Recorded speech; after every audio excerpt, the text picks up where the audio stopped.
चलिए ठीक है, क्लियर है। एक बार फटाफट से हम रिवाइज करेंगे कि हमने लास्ट क्लास के अंदर क्या कर लिया था। 2 मिनट लेंगे रिवीजन में, उसके बाद हम आज आगे के पॉइंट्स पे डिस्कस करेंगे कि क्या क्या करना है। तो सर लास्ट पॉइंट की, लास्ट क्लास की हम बात करें तो हमने क्या कर लिया था लास्ट क्लास में। सबसे पहले तो हमने अबाउट सब्जेक्ट के बाद मेनली यहां से हमने देखा था कि सर इनकम टैक्स है, टैक्स के अंदर 2 पार्ट है हमारे, एक है डायरेक्ट टैक्स, एक है इनडायरेक्ट टैक्स।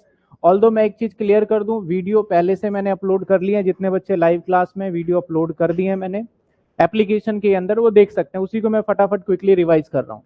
तो इनकम टैक्स हम पढ़ रहे हैं। टैक्स टैक्स के कितने तरीके हैं? 2 तरीके का टैक्स है सर। एक था हमारा डायरेक्ट टैक्स और एक था indirect tax. Sir direct tax क्या होता है? जो किसी पर्सन को डायरेक्टली गवर्नमेंट को टैक्स डिपॉजिट करना होता है, उसे हमने क्या नाम दिया था? Direct tax. इनडायरेक्ट टैक्स का मतलब मैंने बताया था कि जो पर्सन डायरेक्टली गवर्नमेंट को डिपॉजिट नहीं करता, इनडायरेक्टली सरकार को जमा करता है, उसे इनडायरेक्ट टैक्स कहते हैं। जैसे मैंने इसका एग्जांपल लिया था चिप्स। आप 8 रुपए का चिप्स है, 2 रुपए का उस पर टैक्स होता है, तो उस पर लिखा होता है इंक्लूसिव टैक्सेस। तो आप दुकानदार को 10 रुपए देते हो, लेकिन दुकानदार की जिम्मेदारी बनती है कि वो 8 रुपए अपने पॉकेट पे रखे और 2 रुपए गवर्नमेंट को टैक्स के रूप में जमा करे। वो जमा करता है नहीं करता आपकी टेंशन नहीं, आपने जमा कर दिए। यानी टैक्स तो अल्टीमेटली आपसे ही लिया जा रहा है, लेकिन आप गवर्नमेंट से डायरेक्ट कनेक्ट नहीं हो रहे, तो उसको बोलते हैं इनडायरेक्ट टैक्स, या फिर बोला जाता है जीएसटी। आपने देखा होगा जब भी आप खाना खाने जाओगे, मैकडोनल्ड में जाओगे या कहीं पे भी आप गए होगे, कोई सामान आपने लिया होगा, मोबाइल फोन लिया होगा, तो आपने वहां पे बिल के अंदर देखा होगा 5% का ऑलमोस्ट जीएसटी 5% होता है, कहीं कहीं पे 9% होता है। तो इस तरीके से टैक्सेस है। तो आप टैक्स का पैसा दुकानदार ने आपसे वसूला, तो आपने दुकानदार को दे दिया, लेकिन ये टैक्स दुकानदार के पॉकेट में नहीं जाएगा, गवर्नमेंट के पास जाएगा। तो आप ही गवर्नमेंट को टैक्स दे रहे हो, इसका लिए इसका नाम पड़ गया इनडायरेक्ट, क्योंकि आप गवर्नमेंट के पास डायरेक्ट नहीं जा रहे। सर इनडायरेक्ट टैक्स का दूसरा नाम अगर देखा जाए अब हो गया है जीएसटी, जो कि हमें नहीं पढ़ना, हमारे सिलेबस का पार्ट नहीं है। हमारे सिलेबस का पार्ट क्या है सर? सिर्फ और सिर्फ डायरेक्ट टैक्स है, जिसके अंदर सोर्स ऑफ इनकम हमने देखा था, हेड्स ऑफ इनकम के। हम डायरेक्ट टैक्स के अंदर क्या क्या पढ़ेंगे? सैलरी से इनकम होता है तो उस पर टैक्स कैसे कैलकुलेट किया जाए, रेंट से इनकम होता है तो उस पर टैक्स कैसे कैलकुलेट किया जाए, बिजनेस से इनकम होगा तो इसके अंदर 2 हो सकता है, गुड्स या सर्विस से कैसे टैक्स कैलकुलेट होगा, फिक्स एसेट्स बेचने पे, या फिर आपका लॉटरी और अदर हेड में डाला था। इसके अलावा इसको हेल्प करने के लिए बड़े सारे चैप्टर भी हैं, जैसे clubbing of income, setup and carry forward, या फिर डिडक्शन। ये हमारे बेसिकली क्या है? चैप्टर्स हैं। इसके बाद हमने देखा था क्या कि हमारा टैक्स जो है वो बनता कैसे है। हमारा टैक्स 1961 में बना हुआ है, इतना पुराना है, फिर भी हर साल क्या हो जाता है? चेंज हो जाता है। इसके बाद हमने देखा था कि आपका बेसिक टर्म्स में सबसे पहले हमने देखा था previous year. Sir previous year कौन सा होता है? और एक देखा था हमने असेसमेंट ईयर, जिसकी थ्योरी हम अभी कवर भी करेंगे। सर प्रीवियस ईयर क्या होता है? जिस साल पैसे को कमाया जाता है उसे बोलते हैं प्रीवियस ईयर, और जिस साल बैठ के उस इनकम को कैलकुलेशन किया जाता है उसको क्या बोलते हैं? Assessment year. असेसमेंट ईयर हमेशा 12 महीने का होगा। Previous year can be 12 month और लेस देन 12 मंथ, 13 महीने का नहीं हो सकता, ठीक है ना। इसके बाद सर हमने देखा था कुछ इसके एक्सेप्शन केसेस, जिसको मैंने बोला था मैं आपको नोट्स में प्रॉपर बता दूंगा, जो कि हम आज डिस्कस करेंगे। लास्ट क्लास हमारा यहीं तक था। इसके बाद की कहानी अब स्टार्ट होने वाली है कि हम क्या पढ़ेंगे। यानी जो हमने लास्ट क्लास में किया था एक बार थ्योरी में भी देख लेते हैं, फटाफट से रीड मार लेंगे और फिर टू बी कंटिन्यू हम आगे चलेंगे। चलिए सर, कुछ बच्चे, काफी बच्चे आज जो एनरोल हुए हैं ऑनलाइन कोर्सेज के अंदर, वो पुरानी वीडियो देख लेंगे, कोई दिक्कत नहीं आएगी। कॉलेज के अंदर आपका रेगुलर का हो सकता है कि कुछ कॉलेजेस में वीके सिंघानिया बुक रेफर किया जा रहा है, कुछ कॉलेज में किया जा रहा है ग्रीस आहूजा। आप बुक को बाय करिए, मैं प्रेफर कर रहा हूं ग्रीस आहूजा को। और बेसिकली मेरा बुक का इतना ज्यादा काम नहीं है, क्योंकि जो भी क्वेश्चंस मैं करवाऊंगा ऑलरेडी आपको डिस्प्ले पे दिखेगा। जो भी क्वेश्चन मैं करवाऊंगा वो एक तो आपको डिस्प्ले पे दिखने वाला है, और दूसरा सेकंड थिंग कि आपको जो एक्स्ट्रा क्वेश्चन दिए जाएंगे ऑलरेडी पीडीएफ फॉर्मेट में आपको दे दिया जाएगा। बाकी मैं जो क्वेश्चन दूंगा ना वो ज्यादा से ज्यादा चांसेस मान के चलो कि ग्रीस आहूजा के क्वेश्चन होंगे। बाकी आप बुक कोई भी ले ले, मेरे से पूछेंगे तो मैं ग्रीस आहूजा को प्रेफर थोड़ा सा करूंगा, क्योंकि इसमें क्वेश्चन डिपेंडली अगर हम सिंघानिया और ग्रीस आहूजा को देखें, दोनों बुक अपने आप में बेस्ट है, मैं ये नहीं कह रहा कौन सा अच्छा, बट सिंघानिया के अंदर थोड़े से टफ क्वेश्चंस हैं, उसके अंदर सीए के भी क्वेश्चंस हैं, उसके अंदर एडवांस लेवल के क्वेश्चन है। जो ग्रीस आहूजा में थोड़े से वो क्वेश्चन है, ज्यादा से ज्यादा पेपर में ग्रीस आहूजा से क्वेश्चन बन के आता है। पेपर हमेशा आसान आता है आपका अगर आपको सारे कॉन्सेप्ट क्लियर हो तो। अब बात करते हैं सर आगे कंटिन्यू। हमारा टॉपिक क्या था sir? Previous year assessment year. मैं क्या बताने जा रहा था एक बार फटाफट से हम उसको देखते हैं। जो बच्चे नए हैं उनको भी पता चल जाएगा और जो बच्चे पहले से हैं उनका थोड़ा सा रिवाइज हो जाएगा। मैंने बताया था सर, ध्यान से देखिएगा, एक ये साल है, इस साल का स्टार्टिंग में बोलूं अगर फॉर एग्जांपल 1/4/2021, और अगर मैं एंडिंग की बात करूं तो 31/3/2022। आप इस पूरे साल, पूरे ईयर के ड्यूरेशन में आप, ये हमारा एक साल है, आप इस पूरे साल के अंदर पैसे को अर्न करोगे। और इनफैक्ट मैं बात करूं तो लास्ट डे के, ये वाला साल पता है कब खत्म होता है? 31/3/2022 खत्म हो जाएगा। कब? रात के 12 बजे, यानी 11:59 कह लो, 12 बजे, जब आपका न्यू ईयर स्टार्ट हो जाता है। लाइफ वाला न्यू ईयर नहीं, इनकम टैक्स का न्यू ईयर यहां से स्टार्ट होता है। हम तो 1 जनवरी को मनाते हैं, सेम वैसे। तो सर यहां पे तो आपका मैंने बताया कि पॉसिबल नहीं है कि आप इतनी जल्दी सेकेंडों में P&L बना लो और नेट प्रॉफिट निकाल लो और नेट प्रॉफिट निकाल के सरकार को टैक्स दे दो। That is not possible. तो सरकार ने क्या करा, गवर्नमेंट ने थोड़ा सा आपके लिए एक बेनिफिट दिया कि सर आपको हम थोड़े टाइम और देते हैं। यहां पे जो कि हमारा अगला साल स्टार्ट हो गया 1/4/2022 और एंड हो जाएगा हमारा 31/3/2021, 31/3/2021। तो सर सॉरी 23। अब यहां से आपने जो पैसा यहां से यहां तक कमाया था, जो पैसा, उस पैसे को बोला गया कि आप यहां पे कैलकुलेट कर लीजिए। और कैलकुलेट करने के लिए भी ऐसा नहीं बहुत ज्यादा समय दिया गया, कैलकुलेट करने के लिए आपको सिर्फ 31 जुलाई तक दिया गया है। आपको 31 जुलाई तक दिया गया है कि आप यहां से लेके यहां तक बैठ के कैलकुलेशन कर लीजिए। इस कैलकुलेशन को करके, क्या कैलकुलेशन सर? नेट प्रॉफिट निकालिए ताकि आप क्या दे पाए? टैक्स। तो सिंपल सी बात है, जब आप इस वाले टैक्स को पेड करने जा रहे हैं तो आपने इनकम निकाला है, लेकिन ये वाला साल तो सर हमारा दूसरा साल है। इनकम हम इस साल भले निकाल रहे हैं, लेकिन जो सारी कैलकुलेशन है वो इस साल की नहीं है। वो कौन से साल की है? Previous year. इसका इसलिए नाम पड़ गया था क्या? Previous year. और जिस साल हम कैलकुलेशन करते हैं इसको बोलते हैं हम असेसमेंट ईयर। असेसमेंट का मतलब ही डिक्शनरी में चेक करोगे तो मिलेगा कैलकुलेट करना, इसलिए इसका नाम क्या हो जाता है हमारा? Assessment year. अगर मैं बोलूं आपको असेसमेंट ईयर की टैक्स निकालिए तो आप 22 और 23 के इनकम को नहीं ढूंढेंगे, आप कौन सी इनकम को ढूंढना चालू करेंगे? इस इनकम को ढूंढना चालू करेंगे, जो कि हमने लास्ट क्लास में देखा था। मैंने ये भी बताया कि सर ये 12 महीने का होता है और 12 महीने से कम का भी हो सकता है। लॉजिकली अगर आपने बिजनेस यहां स्टार्ट किया है तो प्रीवियस ईयर इतना ही होगा, लेकिन असेसमेंट ईयर तो पूरा ही माना जाएगा। यहां तक सिंपल सी बात है। इसके कुछ एक्सेप्शन हैं सर। एक्सेप्शन क्या होते हैं? अपवाद। अपवाद का मतलब हमारा प्रीवियस ईयर ही कई बार असेसमेंट ईयर बन जाता है। कुछ एक्सेप्शन है। कौन कौन से एक्सेप्शन है चलिए हम उसको देखेंगे आराम से और फिर आगे देखेंगे।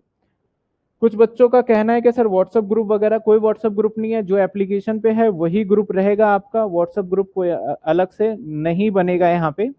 तो मैं सारी चीजें डिटेल बता दूंगा, पहले ना हम थोड़ा पढ़ लेते हैं फिर सारे आपके क्वेश्चन का आंसर दे दूंगा। हाँ, वॉइस में दिक्कत आए, नेटवर्क में दिक्कत आए तो आप जरूर कमेंट में लिख देना, अगर क्लियरिटी में दिक्कत आए, ताकि मैं उसको फटाफट से रिजॉल्व कर पाऊं। चलिए मेजरली देखा जाए, यहां तक करने के बाद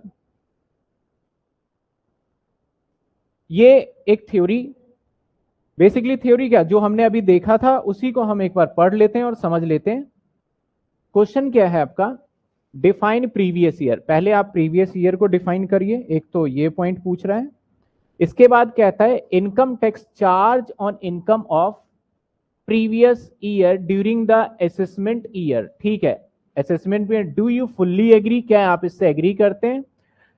स्टेटमेंट इज नॉट, और ये एग्जाम में देखिए, एग्जाम वालों ने तो लाइन लगा दी इस क्वेश्चन का, 2010, 11, 12, 12, 13, 14, इतनी बार आ गई है। जितनी बार एग्जाम में ये आ चुका है तो आपके भी एग्जाम में आने की पूरी प्रोबेबिलिटी बनती है, ठीक है ना।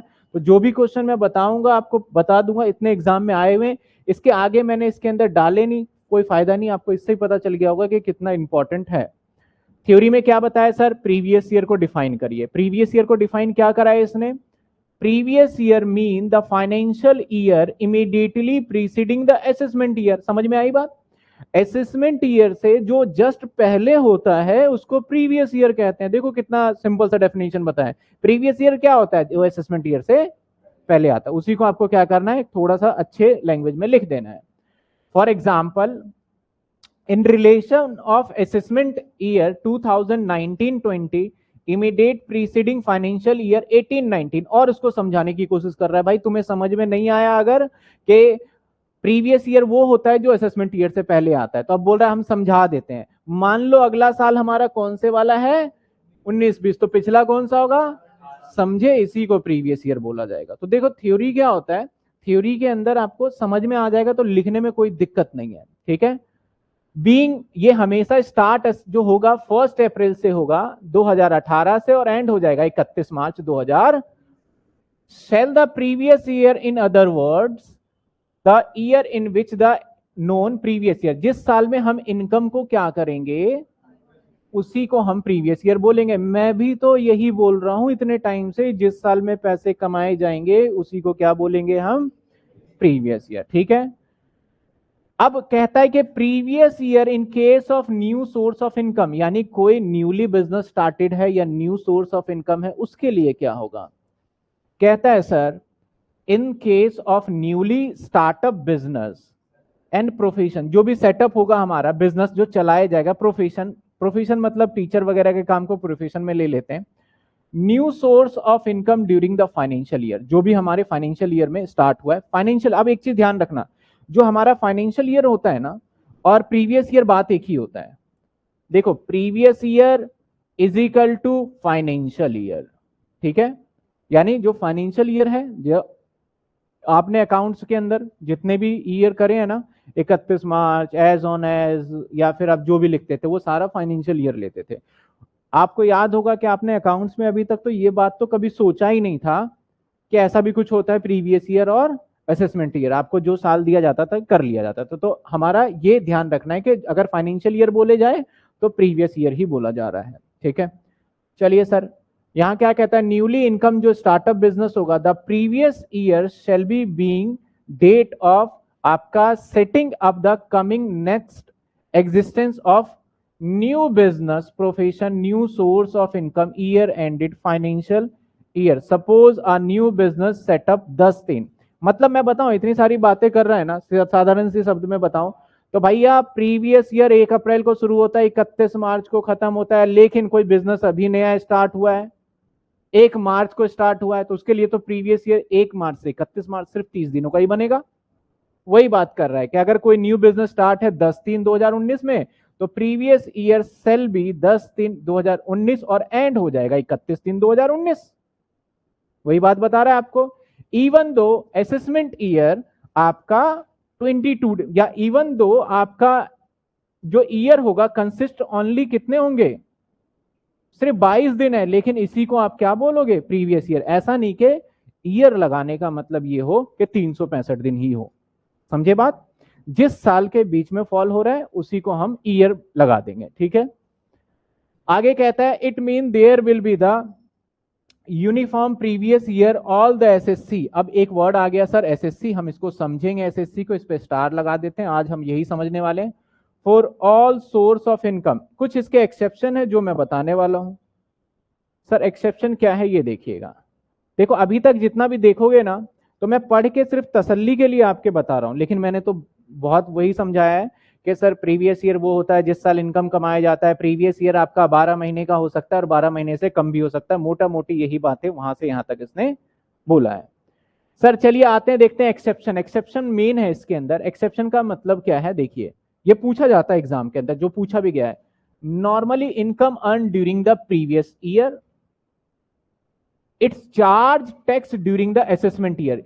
यही तो मैं समझा रहा हूं, नॉर्मली इनकम कब कमाया जाता है, प्रीवियस ईयर में, लेकिन चार्ज कब किया जाता है सर, असेसमेंट ईयर में करता है। However there is certain exception to the rule, इस रूल का कुछ एक्सेप्शन है। The following cases of the liable to assessee tax in the same year in which income is earn. Exception का मतलब बता रहा हूं कि कुछ केसेस में हमारे प्रीवियस ईयर और असेसमेंट ईयर दोनों क्या माने जाते हैं, सेम माने जाते हैं। क्या क्या एक्सेप्शन है सर, मैं सिर्फ हेडिंग समझाऊंगा, नोट्स डाल दूंगा, आप पढ़ लेंगे, क्योंकि मैं पढ़ के क्या करूंगा, वो तो हो गया, किताब पढ़ने वाली बात हो गई।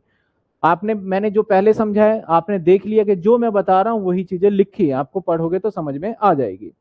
कहता है income of shipping business non residence. Sir ये एक वर्ड आ गया नॉन रेजिडेंस, स्टार लगा दिया, मैं समझाऊंगा। नॉन रेजिडेंस होता है जो कि शिप का बिजनेस है, मान लेते हैं यूएसए से माल आया, वो यूएसए का शिप बिजनेस आप जानते हो जैसे कार्गो वगैरह बोलते हैं, यूएसए से माल आया। अगर ऐसा कोई बिजनेस है जो यूएसए से चल के आया है और इंडिया में आएगा, ऐसा ही होगा ना, यूएसए से चल के आया, इंडिया में माल उतारा, तो इंडिया से क्या लेगा, किराया लेगा, कमाया कहां से, इंडिया से, फिर वो यूएसए चला जाएगा। फिर कभी आएगा क्या वो वापस यूएसए से, सर नहीं आएगा, हो सकता है आ जाए, हो सकता है ना आए, तो उससे बोलते हैं भाई रुक जा, पहले तो इनकम टैक्स भर और फिर जाएगा। अगर वो शिप वाला बोलता है कि सर मैंने इनकम टैक्स पढ़ा है कि income earn in previous year taxable in assessment year, मैं नेक्स्ट ईयर आके दूंगा, तो उसके लिए ये एक्सेप्शन बना दिया गया कि सर आपके लिए नहीं है वो वाली बात, आप चले गए तो हम आप फोन लगाते रहेंगे, लेकिन आप वापस, तो आपको किराया मिला ना, पैसे कमाए ना, जितने पैसे कमाए चुपचाप उस पर टैक्स भर दीजिए, आपके लिए कोई असेसमेंट ईयर नहीं है। तो ये किसका था, इनकम अर्न। दूसरा कौन सा केस है सर, दूसरा कहता है आप income of person mean living permanent India, जो इंडिया से परमानेंटली छोड़ के जा रहा है। अब कोई भी व्यक्ति इंडिया से छोड़ के जा रहा होगा परमानेंटली, परमानेंटली का मतलब समझते हो कि भाई अब नहीं आएगा वापस। अब कैसे पता चलता है कि सर परमानेंटली, जो उनका पासपोर्ट होता है ना, पासपोर्ट पे लगता है वीजा, जब वीजा लगता है तो वीजा लगाते टाइम पे घूमने के लिए जा रहे हो उसका अलग वीजा होता है, नौकरी के लिए जा रहे हो उसका अलग वीजा लगता है, आप परमानेंटली छोड़ के जा रहे हो उसका अलग वीजा होगा, सब चीजों का अलग है। तो आप जब तक फ्लाइट पे नहीं बैठ सकते जब तक आप क्या नहीं दिखाओगे उसको, पासपोर्ट। तो ऐसे सिचुएशन में जब इंडिया से आप परमानेंटली जाओगे तो वहां पे आप कभी एयरपोर्ट पे जाओगे या कहीं भी जाओ, इंडिया से जब बाहर बॉर्डर पे जाओगे ना, वहां पे CISF, ये क्या है हमारा, एक मान लो आर्मी का ही एक पार्ट है, प्रॉपर आर्मी नहीं है लेकिन आर्मी का ही पार्ट है, जो कि चेकिंग वगैरह करते हैं। वो सबसे पहले बोलेंगे आधार कार्ड लाओ, पासपोर्ट लाओ, सारी चीजें लाएंगे। पासपोर्ट, अरे तुम परमानेंटली बाहर से जा रहे हो इंडिया छोड़ के, तो फिर तो तुम वापस आओगे नहीं। उसने बोला बिल्कुल नहीं आऊंगा। बोला कितने दिन बाद जा रहे हो, बोल रहा कि 6 महीने रह लिए इंडिया में, अब हम जा रहे हैं परमानेंटली। बोला 6 महीने में पैसे वैसे कमाए, उसने बोला जी नहीं कमाए। बोला जाओ इनकम टैक्स ऑफिसर से लिखवा के लाओ, क्योंकि हर कोई तो ये बोलेगा कुछ नहीं कमाया। उससे बोला जाएगा जाओ इनकम टैक्स ऑफिसर से लिखवा के लाओ, तब आपको फ्लाइट में बैठने देंगे। वो बोलता है अगर के सर मेरी फ्लाइट छूट जाएगी, कोई बात नहीं दोबारा टिकट बनवा लेना। यानी जब वो आएगा वो बोलेगा, अगर वो ये बोलता है मान लो उस CISF वाले से कि सर जो लॉ कहता है कि असेसमेंट ईयर में देना है तो मैं नेक्स्ट ईयर आके दे दूंगा, तो CISF वाला बोल सकता है जी एक्सेप्शन केस भी पढ़ लेते थोड़ा ठीक से, कि आपको अगली बार आने के लिए नहीं दिया जाएगा चांस, आपको अभी भरना होगा टैक्स। क्यों है, वाई लॉजिकली भी देख लो, सोच लो, क्योंकि ये वापस नहीं आएगा, इंडिया का नुकसान हो जाएगा टैक्स का। अगला पॉइंट है income of AOP BOI artificial judicial person formed a particular event. मैं इसके इतने बड़े नाम जो दे रखे हैं ना, ये नाम अभी हम समझेंगे। सबसे पहले हम समझ लेते हैं इवेंट का क्या कह रहा है। कुछ ऐसे बिजनेस होते हैं जो शॉर्ट ड्यूरेशन के लिए होते हैं, जैसे मान लेते हैं जन्माष्टमी, अभी अभी जन्माष्टमी गया है, जन्माष्टमी कहीं ऑर्गेनाइज हो रहा है, वहां पे मेले में सभी ने लगाया, क्या लगाया, अपना स्टॉल, पैसा कमाया, फिर कब आएगा वो, अगले जन्माष्टमी में। तो उसका क्या हो गया, शॉर्ट ड्यूरेशन के लिए बिजनेस हो गया। या फिर आप देखोगे ना तो ट्रेड फेयर वगैरह लगते हैं। ट्रेड फेयर तो एवरी ईयर आता है, लेकिन उसके साथ एक आता है ऑटो एक्सपो। ऑटो एक्सपो में मोटर कार से रिलेटेड बातें बताई जाती है, वो 3 साल बाद आता है, हर साल नहीं आता। कुछ ऐसे हमारे ऑर्गेनाइजेशन होते हैं जो कि अब आप मान के चलो जैसे वर्ल्ड कप हो गया, वर्ल्ड कप हर साल थोड़ी आएगा। किसी ने वर्ल्ड कप के ड्यूरेशन के लिए ही अपना स्टॉल लगाया, पैसा कमाया, अब बोलेगा असेसमेंट ईयर, तो उसके लिए ऐसा नहीं है, उसे इसी टाइम पे टैक्स देना पड़ेगा। यानी सिंपल सी बात करें ना, और बहुत आसान से बात, भाई आपका बिजनेस बना है थोड़े दिनों के लिए, आपके लिए कोई असेसमेंट ईयर वाला पंगा नहीं है। असेसमेंट ईयर वाला उसी बिजनेसमैन के लिए जो लंबे समय तक काम करने वाला है। ठीक है, आगे चलते हैं सर। अभी करेंगे, अभी करेंगे, मैंने कहा अभी इसकी बात नहीं कर रहे। एक आगे क्या बोलता है sir, income of person likely transfer of property avoid tax. कुछ ऐसे पर्सन है, ये अभी इंसर्ट किया गया है, income of person likely to transfer of property avoid tax.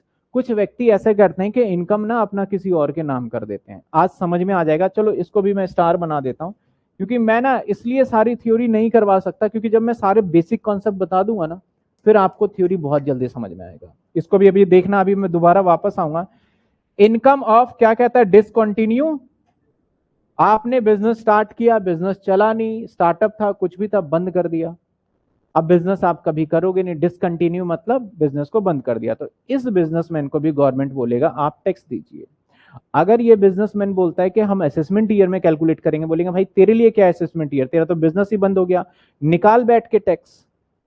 तूने बिजनेस स्टार्ट किया था 1 अप्रैल को और तूने जुलाई में बंद ही कर दिया, तो जुलाई से लेकर मार्च तक क्या तू टैक्स कैलकुलेट नहीं कर सकता? बना ले अपना बैलेंस शीट, बैलेंस शीट में ऐसे भी तेरा क्या होने वाला है।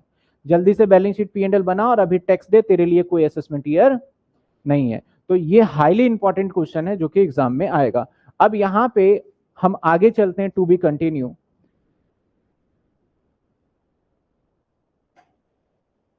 वॉइस क्लियर है, एक बार चेक कर लीजिए, तो हम आगे चलते हैं।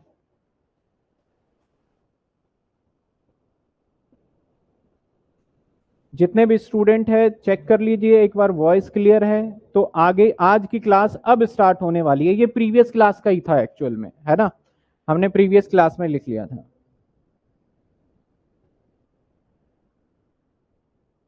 हाँ, लॉस हुआ तो हम वो भी बात करेंगे। लॉस हुआ तो अभी ना थोड़े सारे बहुत सारे सवाल होंगे, लॉस हुआ, एओपी क्या है, बीओआई। बस आज का मुझे टाइम दीजिए, आज का मतलब जो भी 1.5-2 घंटे की क्लास ले पाए, फिर खत्म कर देंगे, सारे डाउट्स क्लियर हो जाएंगे। चलिए,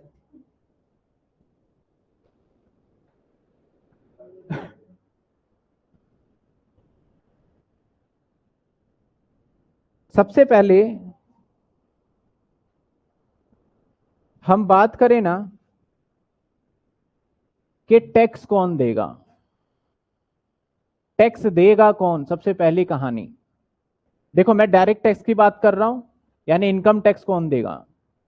अगर मैं आप सभी से पूछूं कि आप इनकम टैक्स देते हो, तो मैक्सिमम बच्चों का जवाब होगा इनकम टैक्स वो क्या होता है हमें तो पता भी नहीं, हम क्यों देंगे, अनजान हो बिल्कुल। हाँ, जो कोई बिजनेस अगर कर रहा हो कोई स्टूडेंट, उनको थोड़ा बहुत आइडिया होगा। तो इनकम टैक्स कौन देगा, गवर्नमेंट जो था, वो गवर्नमेंट काफी टाइम तक यही सोचता रहा कि इनकम टैक्स किससे ले। अगर वो सेकेंड ईयर कॉलेज में चले गए, भाई कौन कौन टैक्स भर रहा है, नहीं भर रहा बताओ, बोलेगा हम क्यों टैक्स दें। तो टैक्स लेने के लिए कोई ऐसा कुछ तो हो मापदंड के आपसे टैक्स वसूला जाए। तो इसने बोला भाई हम टैक्स लेंगे पर्सन से, हम टैक्स लेंगे पर्सन से। अब पर्सन से टैक्स लेंगे तो कौन से पर्सन से टैक्स लोगे, इसने बोला कि हम एसएससी पर्सन से टैक्स लेंगे, एसएससी पर्सन से टैक्स लेंगे। इसका मतलब सर, एक मोटी मोटी बात याद रखना, हिंदुस्तान के अंदर, मैं सिंपल एक एग्जांपल ले रहा हूं, अगर आपकी इनकम 2.5 लाख रुपए, अभी मैं सिंपल सा एग्जांपल ले रहा हूं, 2.5 लाख रुपए तक आपकी इनकम होती है सालाना, तो आप नॉट एबल टू पे टैक्स, आप टैक्स के दायरे में आते ही नहीं। अगर आपकी 2.5 लाख, आपको याद हो नोटबंदी के टाइम में हर कोई अपने अकाउंट में 2.5 लाख ही डालने की कोशिश कर रहा था। अगर आप उस टाइम पे थोड़ा सा याद करो, नोटबंदी हुई थी तो हर कोई क्या कर रहे थे, पैसे एक अकाउंट में नहीं डाल रहे थे, वो अकाउंट में टुकड़ों टुकड़ों में बांट के डाल रहे थे, क्योंकि गवर्नमेंट की क्या पॉलिसी है कि अगर आपकी इनकम 2.5 लाख है सालाना तो आप टैक्स दोगे, अगर आपकी 2.5 लाख से ऊपर 2.5 लाख तक है तो आप टैक्स को, मान लेते हैं आपकी इनकम कितनी हो गई 3 लाख सर, तो आप टैक्स देना पड़ेगा। तो अगर आपकी इनकम 2.5 लाख या उससे कम है तो हम आपका नाम जो भी है सोनू मोनू वही नाम बुलाएंगे, लेकिन अगर आपकी इनकम 2.5 लाख से ऊपर हो गया तो हम एक आपको स्टैंडर्ड नाम दे देंगे एसएससी। यानी जो व्यक्ति 2.5 लाख से ऊपर इनकम कमाता है, इनकम टैक्स डिपार्टमेंट उसको एक नाम दे देता है, तुम क्या हो, एसएससी। यानी एसएससी वो व्यक्ति है जो कि टैक्स देगा ही देगा, समझ रहे हो बात को, यानी जो कि टैक्स देगा। और एसएससी कौन होगा, कोई ना कोई तो पर्सन होगा। तो जब हमें बताया गया कि टैक्स देगा कौन, तो सबसे पहले बोला गया पर्सन देगा, और पर्सन कौन होगा, एसएससी। पर्सन का मतलब मान लो राम है, राम एक पर्सन है, बट ही इज, अगर इसकी इनकम 2,40,000 है तो आप मुझे बताइए, कमेंट में जवाब दीजिए, क्या राम एसएससी है, राम एसएससी होगा या नहीं होगा, नहीं होगा। तो दोनों चीजें कंडीशन फुलफिल होना जरूरी है। क्या क्या, अगर वो पर्सन भी होना चाहिए और साथ के साथ क्या होना चाहिए, एसएससी भी होना चाहिए, ठीक है ना। चलिए, तो जवाब आ गया नो।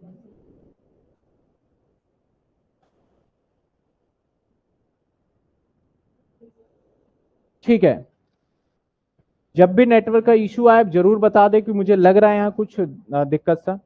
अब हमें समझना होगा सर पर्सन कौन होता है। तो इनकम टैक्स एक्ट, मैंने सरकार से पूछा कि सर अब ये बता दो पर्सन कौन होता है, तो उसने बोला पर्सन की जानकारी चाहते हो तो आप सेक्शन चले जाओ, पढ़ लो आराम से, सेक्शन 32 सबसेक्शन 1, सेक्शन 30 नहीं 32 गलत लिख दिया, 231। तो इसकी जानकारी सेक्शन 2 सबसेक्शन 31 के अंदर गिवन है। हमें सेक्शन पे ज्यादा ध्यान नहीं देना। अब एक बात हमेशा याद रखना, जितने भी डेफिनेशन, यानी आप पूछ रहे हो सर ये क्या है, तो इसका मतलब उसका डेफिनेशन पूछ रहे हो। आप पूछ रहे हो एसएससी क्या है, मतलब उसका डेफिनेशन पूछ रहे हो। आप पूछ रहे हो पर्सन क्या है, इसका मतलब क्या पूछ रहे हो, डेफिनेशन। आप पूछ रहे हो इनकम क्या है, इसका मतलब क्या पूछ रहे हो, डेफिनेशन।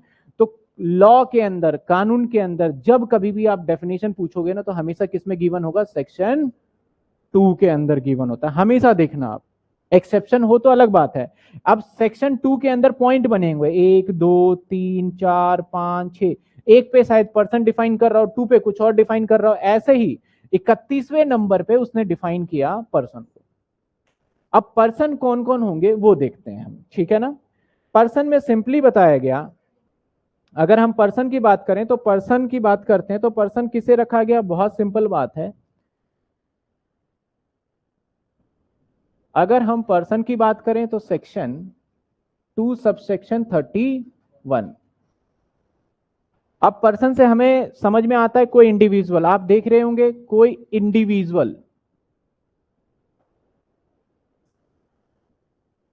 इंडिविजुअल का मतलब सर अकेला व्यक्ति अगर है, अब जरूरी नहीं यहां मेल है तो मेल ही होगा, कोई भी हो सकता है सर, मेल फीमेल कोई भी हो सकता है, राम सीता कोई भी। मान लेते हैं ये राम है तो इसे भी पर्सन बोला जाएगा, इंडिविजुअल, ठीक है ना। इंडिविजुअल मतलब कोई भी व्यक्ति। इसके बाद बोला गया कि अगर कोई कंपनी है, आप देख रहे होंगे कोई भी कंपनी, सर कंपनी क्या होता है, जो कंपनी एक्ट में रजिस्टर है, तो इसको भी पर्सन बोलेंगे। तो एक ये पर्सन बोला सरकार ने, दूसरा इसको भी एक पर्सन का नाम दिया। तीसरा पार्ट बोला गया, अगर कोई पार्टनरशिप फर्म काम कर रहा है, तीसरा अगर कोई पार्टनरशिप फर्म है तो उसे भी क्या नाम देंगे हम, सर उसे भी हम नाम देंगे सिंपली पर्सन का। यानी सर पर्सन है तो उसका एक सेपरेट एंटिटी होगा। आपका, आप में से कुछ बच्चों का पैन कार्ड बन गया होगा, होगा पैन कार्ड, ऐसे कंपनी का भी अपना अलग पैन कार्ड बनता है, ऐसे पार्टनरशिप का भी अपना अलग पैन कार्ड बनता है। तो अब हर किसी का पैन कार्ड अलग अलग बन रहा होगा, यानी कोई ना कोई तो एंटिटी है। तो इसे बोला गया पर्सन। यानी देखो पर्सन को डिफाइन किया उसने। पर्सन का मतलब दिमाग में एक आता है कि मैं और आप, ऐसा नहीं है। पर्सन में कोई अकेला व्यक्ति भी हो सकता है, लड़का लड़की कोई भी हो सकता है। पर्सन के अंदर कंपनी भी हो सकता है। पर्सन के अंदर पार्टनरशिप फर्म भी हो सकता है। पर्सन के अंदर पार्टनरशिप फर्म में ध्यान रहे, पर्सन के अंदर जब कभी भी दो लोग मिलके काम करेंगे, दो लोग मिलके काम करेंगे, वर्क जब कौन करेंगे, दो लोग मिलके, तो इसे भी पर्सन बोला जाएगा। लेकिन ये होगा हमारा बॉडी ऑफ इंडिविजुअल। इसे क्या बोलेंगे सर? बॉडी ऑफ इंडिविजुअल बोलेंगे। मगर सर यहां भी तो दो लोग मिलके ज्यादा काम करते हैं, तो इसको तो पार्टनरशिप फर्म बोल रहे हो। यहां दो लोग से ज्यादा मिलके काम करे तो इंडिविजुअल बोल रहे हो। दोनों में फर्क क्या है? इंडिविजुअल का मतलब अकेला अकेला, ये अकेला, दो मिल गए तो एक बॉडी बन गया, इसे बोल दिया बॉडी ऑफ इंडिविजुअल। फर्क ये है कि इनकम टैक्स वाले बोलते हैं कि पार्टनरशिप हम आपको तब तक पार्टनरशिप का दर्जा नहीं देंगे, पार्टनरशिप का जब तक हम आपको नहीं बोलेंगे पार्टनरशिप है, जब तक आपने क्या नहीं करा लिया हो, रजिस्ट्रेशन 1932 एक्ट में। अब हाल फिलहाल में दो पार्टनरशिप होता है, एक होता है हमारा पार्टनरशिप नॉर्मल, एक होता है LLP, लिमिटेड लाइबिलिटी पार्टनरशिप, जो कि 2000 LLP जो कि 2008 में अकॉर्डिंग, आपने लॉ वगैरह में आया हो तो पढ़ा होगा, नहीं तो आप पढ़ लोगे, आप रजिस्टर्ड हो तो समझ में आया। सबसे पहले आप देखो क्या इसके अंदर और इसके अंदर फर्क क्या है। बस फर्क यही है, यहां पे भी दो व्यक्ति मिल गए लेकिन इसने रजिस्ट्रेशन करा लिया, यहां पे दो व्यक्ति मिल गए रजिस्ट्रेशन नहीं करवाए। यानी अगर आपने पार्टनरशिप एक्ट के अंदर रजिस्ट्रेशन कराया है तो आपको बोला जाएगा पार्टनरशिप फर्म। अगर आपने रजिस्ट्रेशन नहीं कराया, दो दोस्त मिलकर बिजनेस स्टार्ट कर रहे हो, जैसे कि अभी स्कूल के अंदर, दिल्ली स्कूल के अंदर केजरीवाल ने सबको 2-2 हजार रुपए दिए थे बिजनेस करो, तो वो पार्टनरशिप नहीं था। अब दिए नहीं दिए वो पता नहीं, जो भी दिए नहीं दिए, कहा था कि बिजनेस करो, तो वो इनकम टैक्स के नजरिए से पार्टनरशिप फर्म नहीं था, वो बॉडी ऑफ इंडिविजुअल। इंडिविजुअल में ऐसा मत समझना दो ही होंगे, 3 4 5 6 जो भी हो सकता है।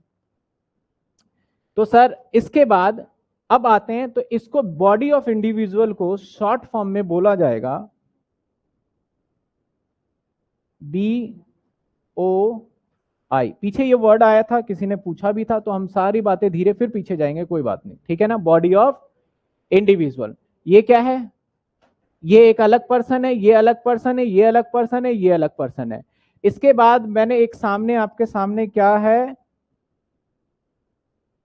MCD, नगर निगम, ठीक है ना, MCD।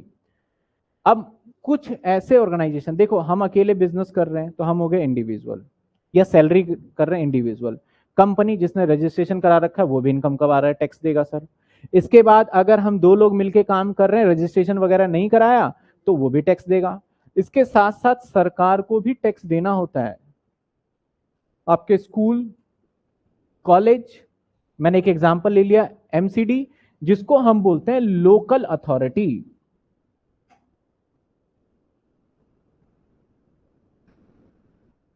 लोकल अथॉरिटी या LA बोल दो आप, ऐसा जो कि आपका कानूनन स्पेशली एक स्पेशल दर्जा दिया गया है, ऐसे ऑर्गेनाइजेशन को बोलते हैं लोकल अथॉरिटी।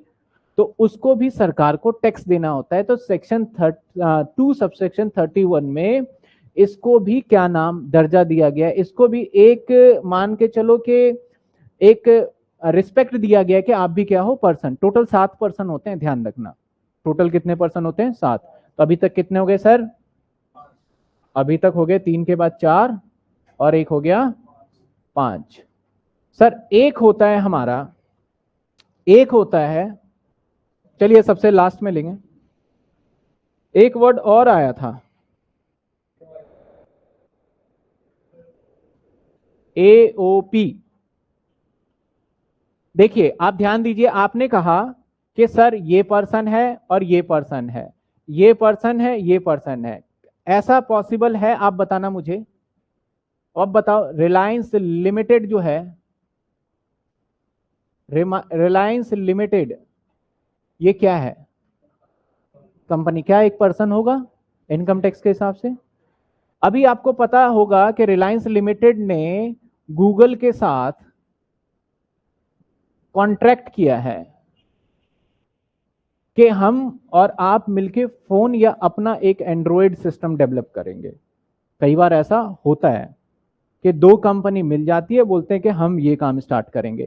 तो देख लो, ये भी एक पर्सन है और ये भी एक पर्सन है। गूगल भी एक क्या है, उसका भी एंटिटी है। या मान लेते हैं रिलायंस लिमिटेड ने क्या करा, एमसीडी से टाई अप किया कि भाई जो तुम्हारे पास वर्कर है ना, उस वर्कर को हम रिक्रूट करेंगे। या तुम्हें इससे टाई अप कर लिया, जितने भी तुम्हारे पास सिस्टम है एमसीडी के अंदर, जो भी तुम्हारा मान लेते हैं व्हीकल्स है, या टाटा से टाई अप कर लिया, दो पर्सन आपस में मिलके काम करना स्टार्ट करते, यानी अलग अलग पर्सन। इसका मतलब सर ये दोनों मिलके काम कर ले, या ये दोनों मिलके काम कर ले, या अलग अलग दोनों का बिजनेस होगा, बिजनेस मॉडल ही अलग होगा लेकिन थोड़ा मिलता जुलता होगा। ठीक है ना, दोनों का बिजनेस क्या होगा हमारा, अलग अलग। बहुत सारे एग्जांपल आपने देखा होगा, रिलायंस और फेसबुक में ने भी रिलायंस के अंदर पैसे लगाए। आप पता नहीं न्यूज देखते हो नहीं देखते हो, लॉकडाउन के अंदर तो बड़े चर्चा में था कि रिलायंस के अंदर फेसबुक ने पैसे लगाए हैं। या फिर आपने देखा होगा कि इस कंपनी ने इस कंपनी के साथ मिलके कोई काम स्टार्ट किया है। जैसे टाटा है, टाटा बहुत सारी कंपनी के साथ मिलके ना एक जॉइंट वेंचर करती है। ठीक है ना, जॉइंट वेंचर बोलते हैं जिसे हम, वेंचर। तो वो क्या होता है, देखो टाटा एक अलग कंपनी है, टाटा बहुत सारे प्रोडक्ट में है, और टाटा एक एजुकेशन फील्ड में आ गया, टाटा एजुकेशन में भी है, किसी से टाई अप कर लिया। मान लेते हैं टाटा ने क्या करा, किसी एजुकेशन कंपनी के साथ टाई अप कर लिया और एक बिजनेस स्टैंड किया। तो टाटा एक अलग पर्सन है, एक एजुकेशन फील्ड वाला अलग पर्सन। मान लेते हैं मेरे से टाई अप कर लिया कि ऑनलाइन पढ़ाना है, तो मैं एक अकेला पर्सन हूं, तो मैं एक पर्सन हो गया, टाटा एक कंपनी हो गया। हम दोनों ने बोला हाँ ठीक है हम करेंगे काम, मेरे को पढ़ाना आता है, आपको पैसे खर्चने आते हैं, तो करते हैं काम। तो दोनों मिलके काम कर रहे हैं, तो उसे पता है क्या बोलेंगे हम, उसको बोलेंगे हम 4 5 6 नंबर में यहां लिख रहा हूं, एसोसिएशन ऑफ पर्सन, जिसे एओपी बोलते हैं। मैं फुल फॉर्म भी लिख देता हूं,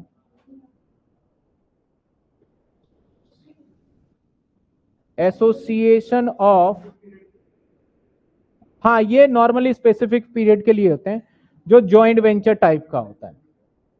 सर 6% पता चल गया। इसके बाद भगवान जी, सरकार टैक्स हर किसी से लेती है। आप सोचोगे ना कि इससे नहीं लेगा, इससे नहीं लेगा। हम तो एक बार को किसी को बख्श भी देते हैं कि यार इससे क्या लेना क्या नहीं है, आप देखोगे तो यार छोड़ो यार ये तो वैसे है, लेकिन गवर्नमेंट हर किसी से टैक्स लेती है। अभी गणेश चतुर्थी है, मुंबई के अंदर बहुत धूमधाम से मनाया जाता है गणेश चतुर्थी। उसके अंदर बहुत चढ़ावा चढ़ता है। सरकार को मतलब नहीं है कि भगवान खुश हो रहे हैं, सरकार भी खुश होती है, उसके साथ साथ जितना उसके अंदर चंदा आया उस पे मुझे क्या चाहिए, टैक्स चाहिए। तो उसे बोलते हैं artificial judicial person. Artificial judicial person मतलब कानून के नजरों में, लॉ के नजरों में वो एक व्यक्ति होगा, वो तो हम पे केस नहीं कर सकता लेकिन हम कर सकते हैं। देख रहे हो, भगवान आपके ऊपर कभी केस करने आएगा, हम कर देंगे।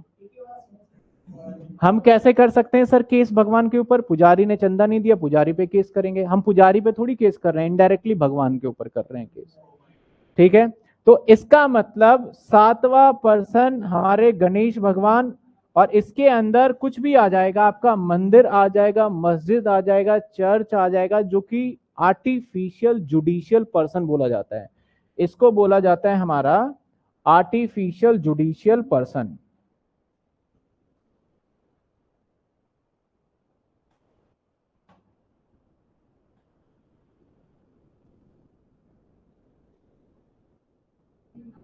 जुडिशियल पर्सन,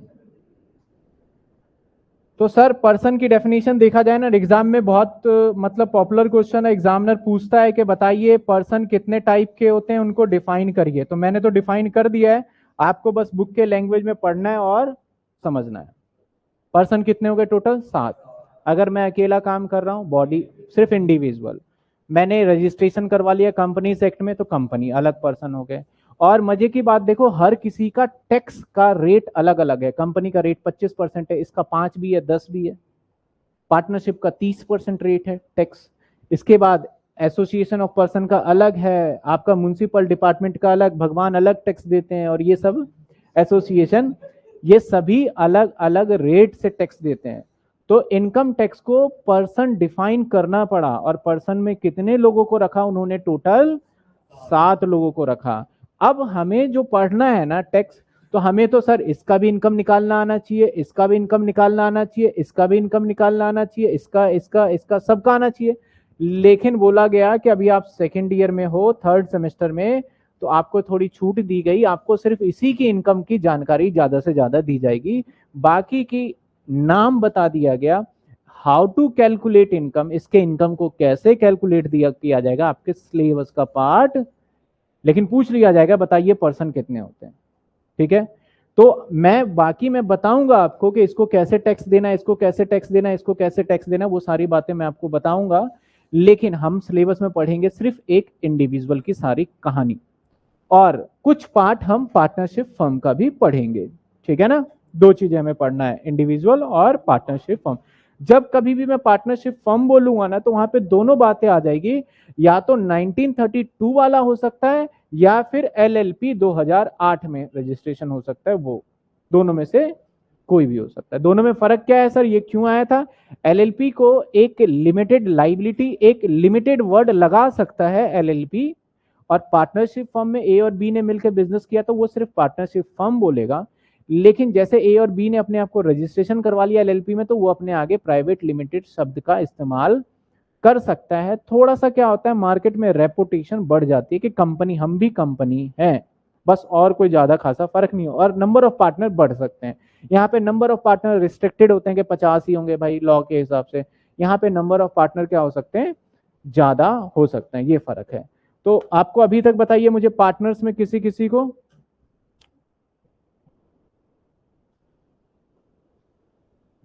अभी तक बताइए, पर्सन में किस किस को दिक्कत है? पर्सन क्लियर है क्या होता है? एक बार फटाफट से हम देख लेते हैं कि पर्सन कितनी बार एग्जाम में पूछा गया। ठीक है ना, एग्जाम में क्वेश्चन आए, वह अभी हम सिर्फ थ्योरी थ्योरी का पार्ट कर रहे हैं। तो एग्जाम में पर्सन कितनी बार पूछा गया है, ये देखिए। मैंने जो डेटा बनाया है,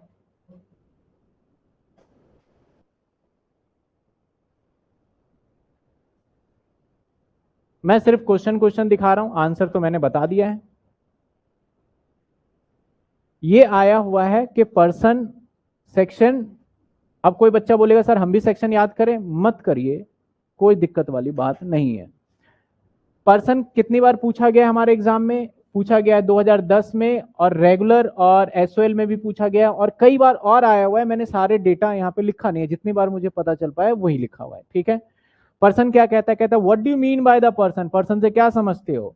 in the income tax act 1961 के हिसाब से बताइए।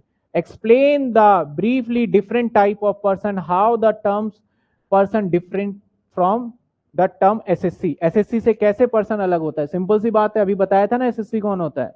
एसएससी वो होता है जो कि टैक्स देने के लायबल होता है, और पर्सन वो है जो कि अभी मैंने बताया है। अगर मैं बोलूं एसएससी या person, every SSC is a person, correct होगा ये। ऐसा ट्रू फॉल्स, और आपके 5 नंबर के ना, स्टार्टिंग के 5 या 10 नंबर के आपके ट्रू फॉल्स आएंगे क्वेश्चन। पूछा, बोला जाता है कि सारे एसएससी पर्सन होते हैं, लेकिन सारे पर्सन एसएससी नहीं होते। सही बात है भाई, जितने भी एसएससी है वो तो पर्सन होंगे ही होंगे, लेकिन सारे पर्सन की इनकम जरूरी नहीं है कि 2.5 लाख से ऊपर जाए तो एसएससी, तो इस टाइप से हो सकता है। तो देखिए यहाँ पे पर्सन को डिफाइन किया गया है, कौन कौन है जी? 7 पर्सन बताया गया था, मैंने बताया था इंडिविजुअल है। एक रह गया हिंदू अनडिवाइडेड फैमिली रह गया। मैंने ना यहाँ पे एक मिस्टेक कर दिया, मेरे दिमाग से निकल गया, मैंने इसको 2 काउंट कर लिया, ये दोनों एक में ही काउंट होता है, एओपी और बीओआई, बॉडी ऑफ इंडिविजुअल एक में ही काउंट होगा। एक रह गया मेरा, 1 2 3 4 5, इसको 6 नंबर कर देते हैं, ठीक है? नहीं, 1 2 3, ये हमारा 4 5 6, इसको 6 नंबर कर देते हैं। सातवां एक मेरे दिमाग से, माइंड से स्किप हो गया, HUF, हिंदू अनडिवाइडेड फैमिली। आपने 11th स्टैंडर्ड में भी पढ़ा होगा, BST में कभी ना कभी सुना हुआ वर्ड है। सर हिंदू अनडिवाइडेड फैमिली क्या होता है? ये फैमिली बिजनेस होता है जिसके अंदर वो सारा काम करते हैं। इस हिंदू अनडिवाइडेड फैमिली के अंदर देखा जाए तो सिर्फ और सिर्फ हिंदू ही रहेगा। इसके अंदर मुस्लिम को नहीं लिया जाता, सिर्फ हिंदू को लिया जाता है। और हिंदू अनडिवाइडेड फैमिली के मेंबर बनने के लिए या तो उस फैमिली मेंबर के किसी मेल से शादी करनी होगी, या फिर वहां पे बॉर्न होना होगा, या फिर लीगली कोई आपको उस फैमिली का मेंबर आपको अडॉप्ट करता है, तब आप उसके हिस्सा माने जाओगे। इसका क्या फायदा है सर HUF का? HUF का फायदा ये होता है सर यहाँ पे कि आप, कई बार क्या होता है कि एक ही फैमिली बिजनेस, जैसे आपने देखा होगा अग्रवाल, वहां पे मम्मी भी बैठे हैं, पापा भी बैठे हैं, बेटा भी बैठे हैं, सभी बैठे हैं, सबके इनकम को अलग अलग डिटरमाइन करना बहुत मुश्किल हो जाता है। तो वो क्या करते हैं, अगर एक एक व्यक्ति निकालेगा तो 2.5 लाख रुपए, अगर बोला जाए कि भाई हमें नहीं पता, हम सिर्फ पापा की इनकम पे टैक्स लगाएंगे, तो वो भी क्या हो गया, गलत हो गया। भाई मम्मी भी तो काम कर रही है उस दुकान के अंदर, उसका भाई भी तो, लड़का भी तो काम कर रहा है उस दुकान के अंदर। तो इस केस के अंदर बोला गया भैया तुम काम कर रहे हो एक तरीके से HUF। आप देखना कभी भी दुकान के आगे सन्स, ब्रदर्स, इस टाइप वर्ड इस्तेमाल होते हैं, वो क्या होते हैं, HUF। उसमें क्या बेनिफिट मिलता है अभी हम आगे टैक्स के बारे में पढ़ेंगे तो वहां आपको पता चल जाएगा। तो पर्सन की बात करते हैं, individual, company, partnership firm, HUF और बॉडी ऑफ इंडिविजुअल और एसोसिएशन ऑफ पर्सन को एक ही मानना है। इसके पास लोकल अथॉरिटी और आर्टिफिशियल जुडिशियल पर्सन। ठीक है, समझ में आई बात आपको? मैंने वही चीज यहाँ पे आपके आपने देखा बोर्ड पे कि कौन कौन है भाई। एक तो आपका ये हो गया, आपके बाद इसके बाद क्या था, आप फर्म, फर्म मतलब पार्टनरशिप फर्म, एक company, association of person AOP या फिर BOI, body of individual, local authority या एवरी आर्टिफिशियल जुडिशियल पर्सन जो कि विद इन आ प्रीसीडिंग आपका जो भी लॉ के अकॉर्डिंग हम मानते हैं। ठीक है, उसके बाद सर इसका पढ़ने का मैं आपके नोट्स डालूंगा इसमें, आप बुक लेंगे, बुक में भी आपको बड़े अच्छे से डिफाइन होगा। यहाँ पे भी सबको लगभग लगभग बस लिख दिया है और यहाँ पे सेक्शन डिफाइन कर दिया, तो कोई दिक्कत नहीं होने वाली आपको। चलिए हम आगे चलते हैं, अब बहुत इंपॉर्टेंट काम है, इंटरेस्टिंग काम करने वाले हैं।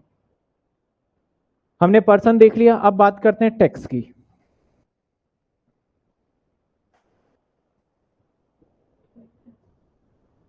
टैक्स ज्यादा डिटेल में नहीं जाएंगे क्योंकि मैं अगली क्लास में आपको क्वेश्चन सामने डिस्प्ले करूंगा।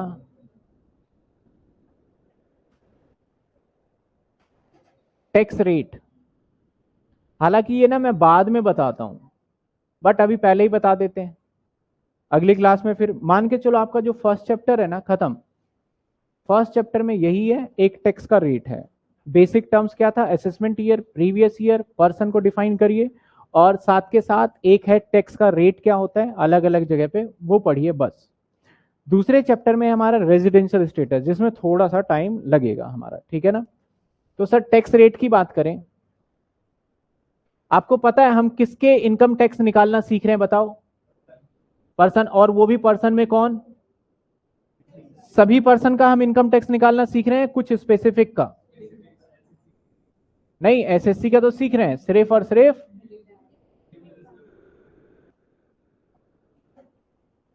इंडिविजुअल। तो मैं पहले अभी आपके सामने फिलहाल इंडिविजुअल की बात करूंगा। कई बार गवर्नमेंट, जब आप देखोगे ना तो सरकार जब देखता है ना कि पब्लिक इधर उधर, जैसे लॉकडाउन में सब खाली बैठे थे तो किसान आंदोलन स्टार्ट हो गया, कुछ था नहीं तो कर लिया। तो सरकार ऐसे ही करती है कि कुछ ऐसा काम करने लग जाती है, बीच में कुछ ऐसा काम कर देगी लोग बाग उसमें उलझ जाए, मतलब कुछ नहीं है, उलझा दो ऐसा कुछ ला के पब्लिक जो आंदोलन आंदोलन कर रही है वो कहीं भटक जाए, ऐसा फैक्ट है।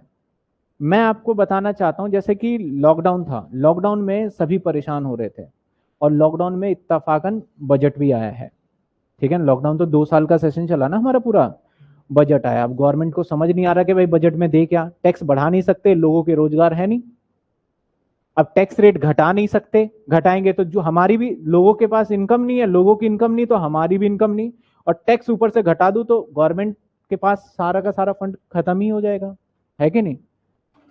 समझ रहे हो? क्योंकि सरकार की इनकम क्या है? टैक्स से। और टैक्स कहां से आता है? इनकम से। 2 साल में लोगों की इनकम हो गई खत्म। लोगों की इनकम खत्म, तो अब बजट तो लेके आना है ना फेब के मंथ में। बजट लेके आएंगे और मैंने अगर बोला बजट के अंदर कि भाई लॉकडाउन लग गया, सरकार की इनकम कम हो गई, हम 50% टैक्स रेट कर रहे हैं, वैसे ही अगले दिन ही क्या होगा? वो गवर्नमेंट, सरकार ही नहीं बचेगी वो तो गवर्नमेंट ने क्या करा? हम आपका टैक्स रेट कम कर रहे हैं, हम आपका टैक्स रेट बहुत कम कर रहे हैं। तो जो फाइनेंस मिनिस्टर होते हैं ना, तो एक मिनिस्टर के पास ना बहुत सारे दिमाग देने वाले होते हैं। मिनिस्टर तो आपने देखा होगा कि जो नेता होते हैं वो पढ़े लिखे हो भी सकते हैं और ज्यादातर नहीं होते हैं, है ना? तो उनको जो सलाहकार होते हैं, जो उनको एडवाइजरी करते हैं, वो जरूर पढ़े लिखे होते हैं। इकोनॉमिक्स हर कोई। तो उन्होंने बोला और समझाया कि देखो इनकम टैक्स में ना पहले अच्छा भला काम चलता था, उन्होंने बोला कि हम क्या एक काम करते हैं, टैक्स रेट को कम कर देते हैं, पब्लिक जो नाराज है थोड़ा बहुत खुश हो जाएगी। गवर्नमेंट लेके आई, पहले जो टैक्स रेट था ना ओल्ड वाला, बोला ओल्ड वाला टैक्स रेट ऐसे ही रहेगा, इसमें कोई बदलाव नहीं है। जैसे ही बोला टैक्स रेट में कोई बदलाव नहीं है, तो पब्लिक क्या करेगी यार, कोविड में भी कुछ नहीं करा इन सरकार ने, तो टैक्स जो पहले था कोविड से पहले वही अभी है। बोला चिंता करने की बात नहीं है, हम आपके लिए न्यू टैक्स भी लेके आ रहे हैं। और न्यू टैक्स को बोला जाता है न्यू रिज्यूम, बोला गया RESUME, रिज्यूम, ठीक है ना? यानी 2 टैक्स लेके आ गए वो। बोला जिसको मन करता है ओल्ड वाले देने से ओल्ड वाले से दीजिए, जिसको मन करता है न्यू वाले के देने से न्यू वाले को दीजिए। अब देखना गवर्नमेंट की चालाकी, देखना समझना इसके पीछे क्या लॉजिक है। और जितने भाई लोग बाग परेशान नहीं हो रहे ना, उससे ज्यादा आप लोग परेशान हो जाओगे इसमें, क्योंकि 2 टैक्स रेट आपको अप्लाई करना पड़ेगा। जैसे मान लेते हैं किसी की इनकम 5 लाख है, इनकम कितनी है? 5 लाख। और एक मैं परसेंटेज ना एग्जाम्पल के तौर पे ले रहा हूं, परसेंटेज अभी स्लैब रेट देखेंगे। बोला गया 5 लाख में से आपको ना एक डिडक्शन दिया जाएगा। डिडक्शन का मतलब होता है आपकी जितनी भी इनकम है, अगर आप पैसे कहीं जमा करते हो तो जमा करने के लिए सरकार आपको प्रोत्साहन देती है कि आपकी हम इनकम को कम कर देंगे, जिससे आपको टैक्स नहीं देना पड़ेगा। जैसे आपने FD करा लिया 5 साल के लिए। ऐसा क्यों होता है? क्योंकि आप सभी जितना ज्यादा पैसा बचाओगे उतनी ज्यादा महंगाई क्या होगी? कम होगी। आपके पॉकेट में अगर 50,000 रुपए है ना, कभी ये खाओगे, कभी वो खाओगे, कभी ये खाओगे, तो आप क्या कर रहे हो? डिमांड बढ़ा रहे हो। और डिमांड बढ़ेगा तो क्या होगा? प्राइस भी। अगर आपने 50,000 रुपए बैंक में FD कर दिया, वहां जाओगे, देखोगे, देख वेख के वापस घर आ जाओगे, डिमांड तो बढ़ा नहीं। और जब डिमांड नहीं बढ़ा तो प्राइस क्या है? स्टेबल है। तो गवर्नमेंट ने क्या करा? बोला कि जिसकी इनकम 5 लाख है, तो अगर आप FD कराते हो तो यहां से माइनस कर सकते हो, ATC में डिडक्शन है, ठीक है? मान लेते हैं आपने 2 लाख रुपए का FD करा दिया, तो यहां से कितना माइनस कर लोगे? 2 लाख। अब आपको टैक्स किस पे देना है? 3 लाख पे। 3 लाख पे मान लेते हैं सपोज 20% का रेट है, तो आपको टैक्स सरकार को 60,000 रुपए देना है। एक एग्जाम्पल है ये। बोला गया ओल्ड में ऐसे चलता था, न्यू में बोला गया भाई तुम इसके हिसाब से दो। इसके हिसाब से आपकी इनकम कितनी है? 5 लाख रुपए। लेकिन जो हम आपको देते थे ना FD वगैरह माइनस करने के लिए, वो नहीं देंगे। हम आपका रेट क्या है? वो 15% कर रहे हैं।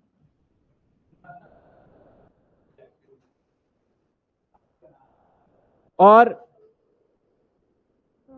सरकार ने बोला कि हमने कोरोना काल में आपका टैक्स रेट कम कर दिया है। पहले 20% हुआ करता था, अब कितना है? 15। 5% हमने कम कर दिया है। यहां कितना टैक्स देगा वो? कम हुआ ना रेट, लेकिन अमाउंट कम नहीं हुआ, क्योंकि FD वाला ये डिडक्शन तो सरकार ने इतना ज्यादा उलझा है ना, काफी टाइम तो समझने लगा भाई करा क्यों है। अब लोग बाग न्यू वाले टैक्स पे जाएगा क्या? नहीं जाएगा। लेकिन एग्जामिनर बोल देता है कि नए वाले से निकाल के दिखाओ, तो आपको नया भी सीखना पड़ेगा। मेरा ये मानना है कि नया वाला जो रेट आया है ना, 95% लोग नहीं उसको ऑप्ट करते। बस 2%, 1-2% जिसका FD नहीं होगा ना वही आएगा। जिसका FD नहीं है उसके लिए बढ़िया ही है, क्योंकि FD नहीं है तो कितना देगा? 75। और यहां पे कितना देना पड़ेगा उसको? 20% के हिसाब से 1 लाख, है ना? तो इस तरीके से वहां पे दो टैक्स रेट आए। तो सर हमें अब दो टैक्स रेट पढ़ने होंगे, नए वाला और एग्जाम में जब बोलेगा ना टैक्स निकालने के लिए तो स्पेशली नीचे मेंशन किया जाएगा कि पुराने वाले से लेके निकालो या फिर नए वाले से लेके निकालो। तो पहले तो आपको दो चीजें समझना बहुत जरूरी है कि नया और पुराना का क्या चक्कर है सर। ये लॉकडाउन में ही आया था। लॉकडाउन में क्या भगवान जाने क्या दिमाग मिला नहीं मिला, इस तरीके से लेके आए, सब अभी तक उसको लेके परेशान है। ठीक है ना। तो हमारे पास टैक्स रेट कितने हैं सर, क्योंकि आपको थोड़ा बैकग्राउंड पता होना बहुत जरूरी है, जिससे कि आपको समझ में आएगा क्वेश्चन करते हुए आपके साथ क्या क्या हो रहा है वो भी पता चलना चाहिए। हम पहले पढ़ेंगे ओल्ड वाले को, पहले पढ़ेंगे हम ओल्ड वाले को। न्यू वाले को मैं अभी बिल्कुल नहीं पढ़ाऊंगा, न्यू वाला रेट मैं बिल्कुल नहीं बताऊंगा, क्योंकि न्यू वाले के अंदर कुछ रूल्स हैं जिसे जानना है। जैसे मैंने बोला कि एफडी का डिडक्शन नहीं मिलेगा, उसके अंदर आपका सेक्शन 10 का डिडक्शन नहीं मिलता, बड़ी सारी चीजें। मैं अभी बोल के कोई फायदा नहीं, आप भी सोचोगे क्या क्या बातें हो रही है। तो मैं ओल्ड वाली बात करूंगा, पुराना चल रहा था। नए वाला सिर्फ सैलरी चैप्टर है, वहां पे इंप्लीमेंट होगा तब मैं बताऊंगा। ठीक है ना। ओल्ड रिजिम के हिसाब से देखा जाए, ओल्ड रिजिम अगर ओल्ड के हिसाब से देखा जाए तो बोला गया इसको तीन कैटेगरी में बांटा गया। ओल्ड वाले को तीन कैटेगरी में बांटा गया। मैंने बोल ही दिया, ओल्ड लिखने की जरूरत नहीं है।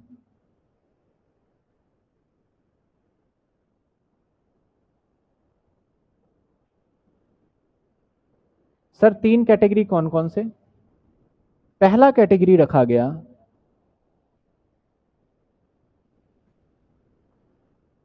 whose एज लेस देन, और ये जो टैक्स रेट मैं बता रहा हूं किसके लिए बता रहा हूं सर,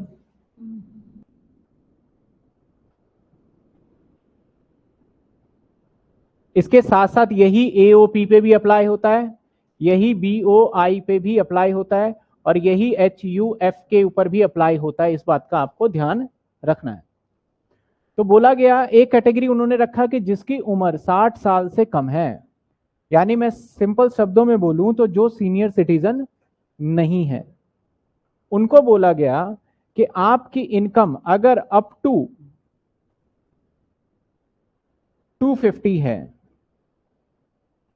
तो सर आपको जो टैक्स देना होगा ना वो देना होगा जीरो, जिसको मैं नील लिख रहा हूं, थोड़ा सा अच्छा लगेगा देखने में। ठीक है। अगर बोला गया आपकी इनकम 2.5 लाख रुपए यानी 2.5 लाख से ज्यादा और 5 लाख तक है, तो मैंने बोला था ना 2.5 लाख तक तो पैसा नहीं, टैक्स नहीं देना। लेकिन अगर आपकी इनकम 2.5 लाख से 5 लाख है तब तो टैक्स दोगे।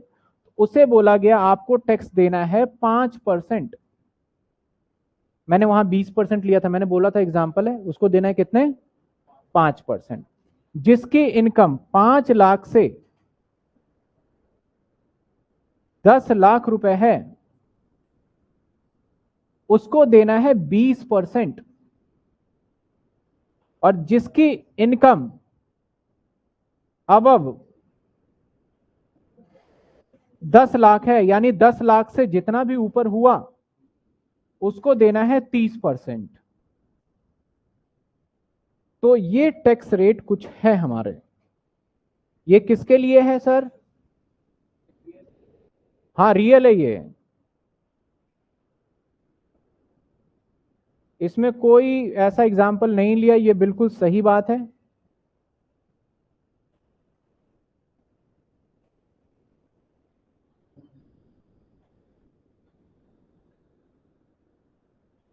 या इसे रहने देते हैं। ये हो गया किसके लिए सर, जो सीनियर सिटीजन उसको ऐसे टैक्स देना होता है। इसके अंदर हम कैलकुलेशन वाला पार्ट ना अगली क्लास में करेंगे। आपने देख तो लिया कि सर ऐसा है, किसी की 7 लाख इनकम है तो कैसे निकालना है, टैक्स कैसे निकालना है। अभी मैं सिर्फ और सिर्फ आपको क्या बता रहा हूं, रेट बता रहा हूं। ठीक है। और सर दूसरा कौन सा पर्सन आ गया ऐसा, तो दूसरा पर्सन आ गया यहां पे जो कि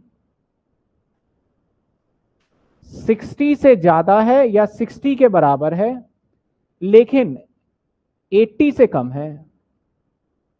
यानी इन्होंने सीनियर सिटीजन को भी दो कैटेगरी में डिवाइड कर दिया है।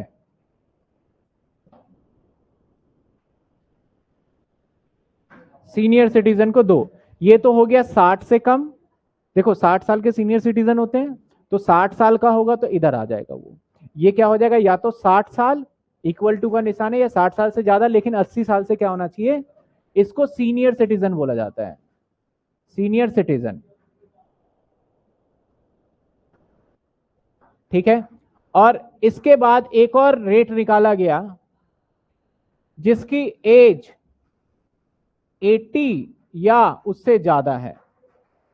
इसको क्या बोला गया, इसको देखो नाम क्या दिया गया, बोला गया तुम सुपर हो। कैसे इतने दिन रह गए, तो सुपर सीनियर सिटीजन, इसको बोला गया सुपर सीनियर सिटीजन। लेकिन बोला टैक्स तो हम आपसे भी लेंगे। ठीक है। अब 60 साल है ना, 60 साल से अगर आप देखा जाए तो 18 से ऊपर से ही टैक्स होता है, क्योंकि जिसका पैन कार्ड बनाया जाता है उसका टैक्स लिया जाता है। मान लेते हैं 18 से कम वाला जो इनकम कमाता है उसके ऊपर टैक्स देने की जिम्मेदारी बनती है किसकी, उसके पेरेंट्स की। कई बार उस बच्चे की भी देने की जिम्मेदारी बन सकती है अगर उसके मम्मी पापा नहीं है। तो बहुत सारे प्रोविजन है जो कि हम आगे पढ़ेंगे क्लबिंग ऑफ इनकम में। ठीक है ना।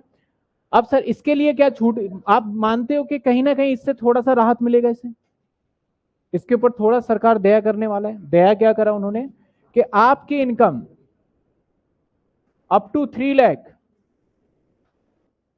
आपका कर देते हैं हम, आपसे कोई टैक्स नहीं लेंगे, अप टू 3 लाख कोई टैक्स नहीं लेंगे। सर इसके बाद 3 लाख से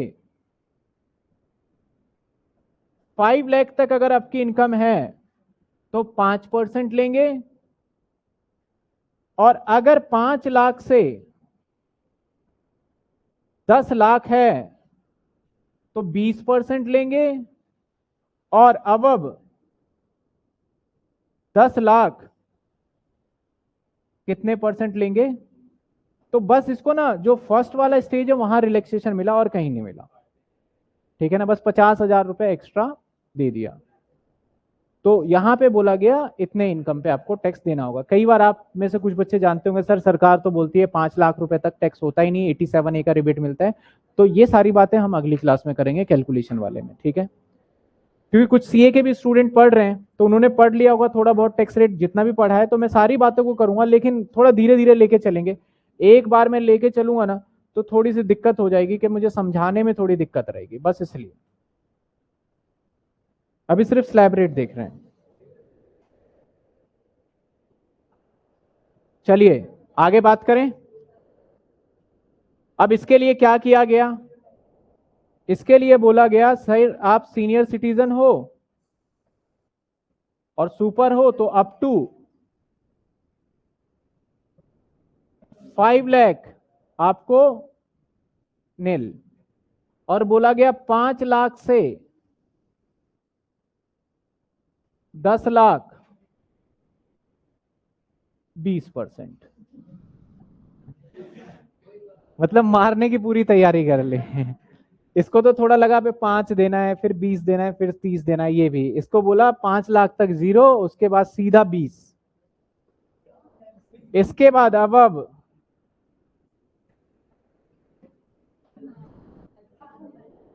10 लाख कितने परसेंट, 30%। सिंपल, ये 3 स्लैब रेट है सर। लेकिन मुद्दे की बात है, कुछ ध्यान रखने वाली बात है। एसोसिएशन ऑफ पर्सन,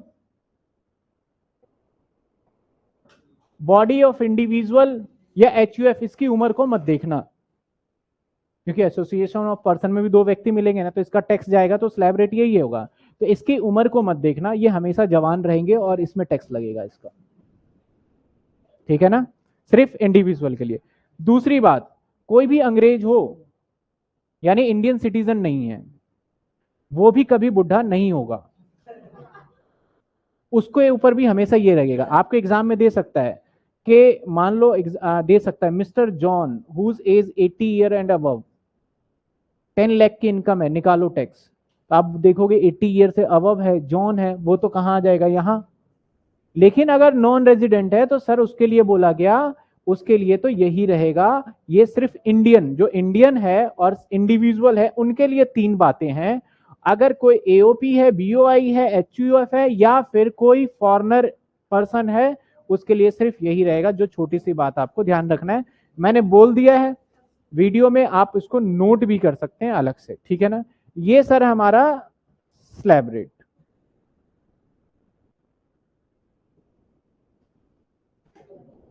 आप कंटेंट में जाके देखेंगे, आपको वीडियो मिल जाएगी। यहां तक कोई दिक्कत किसी को नहीं? तो आज की क्लास में फटाफट से एक बार रिकॉल करता हूं कि क्या क्या चीजें नहीं है। इसके अलावा भी होता है हमारा सरचार्ज है। इसके अलावा टैक्स के रेट के अलावा हमारा सरचार्ज होता है 4% का, 87 का ए का लगता है हमारा, 12,500 का डिडक्शन है। इसके अलावा हमारा फिर सेस भी है, बहुत सारी चीजें और है। मैं मोटी मोटी बातें मैंने अभी आपको बताई है, जब कैलकुलेशन पे आएंगे तब देख लेंगे और क्या चीजें होती है। ये किसका टैक्स रेट है सर? मैंने ऊपर हालांकि लिख दिया है, एक इसका association body of individual, association of person और एचयूएफ। बाकी कंपनी का अपना अलग रेट होता है। कंपनी का रेट मैं यहीं पे लिख देता हूं, वैसे आपके सिलेबस का पार्ट नहीं है। इसका होता है सर 25%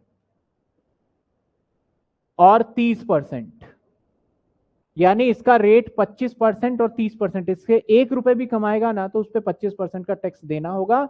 इस पे कोई स्लैब रेट का कॉन्सेप्ट नहीं होता। 25 या 30 डिपेंड करता है टर्नओवर उसके। जैसे कि अगर किसी का 200 करोड़ रुपए का सेल्स उससे ऊपर है तो वो आ जाएगा किसमें? 30% में। 200 करोड़ से नीचे होता है तो वो आ जाएगा 25% में। तो इसके ऊपर कोई स्लैब रेट नहीं होता। सर पार्टनरशिप में सीधा 30%, पार्टनरशिप में 30%। अगर वो 100 रुपए कमाएगा तो सरकार को 30 रुपए टैक्स देगा। इसके अलावा भी कोई टैक्स होता है जो देखेंगे, ठीक है ना। इसके बाद लोकल अथॉरिटी एमसीडी, और इनका अलग अलग रेट है, डिपेंड करता है सिचुएशन पे, जिसको मैं अलग से बता दूंगा और पीडीएफ नोट्स भी फोल्डर के अंदर मैं डाल दूंगा। और जो बच्चे ऑफलाइन में बैठे हैं इनको अलग से मैं शेयर कर दूंगा वो नोट्स, ठीक है ना। अभी जब तक आपके पास बुक नहीं है, पीडीएफ आज ही मिल जाएगी। कुछ बच्चे पूछ रहे हैं कि पीडीएफ कब मिलेगी। कंपनी का रिपीट कर दें जी। कंपनी अगर मैंने प्राइवेट लिमिटेड कंपनी करा है और 100 रुपए मेरी इनकम हुई है तो मुझे 25 रुपए सरकार को टैक्स देना है बिना कुछ स्लैब रेट चेक किए हुए। लेकिन अब मैं इंडिविजुअल हूं, 100 रुपए इनकम कमाता हूं तो 2.5 लाख तो हुआ नहीं, तो मैं टैक्स दूंगा नहीं। बात सिंपल सी है, ठीक है। किसी का डाउट? अभी तक हमने क्या क्या कर लिया फटाफट से। अगली क्लास में ना मैं प्रीवियस ईयर का टेस्ट लेने वाला हूं। लिखना है आपने प्रीवियस ईयर को। मैं पीडीएफ दे दूंगा, टीटीएस में क्लास रहेगी तो मैं प्रीवियस ईयर का लूंगा सिर्फ टेस्ट, जो कि आपने देख लिया। देखिए फटाफट से हम आज की क्लास की बात करें तो आज हमने समझा है पर्सन कौन होते हैं सर। पर्सन की अगर बात करें, ध्यान से सुनिएगा, बहुत ध्यान से सुनिए। पर्सन कौन हो सकता है? बॉडी ऑफ सॉरी सिर्फ इंडिविजुअल हो सकता है हमारा पर्सन। इंडिविजुअल के साथ साथ एक सेकेंड रुकिएगा।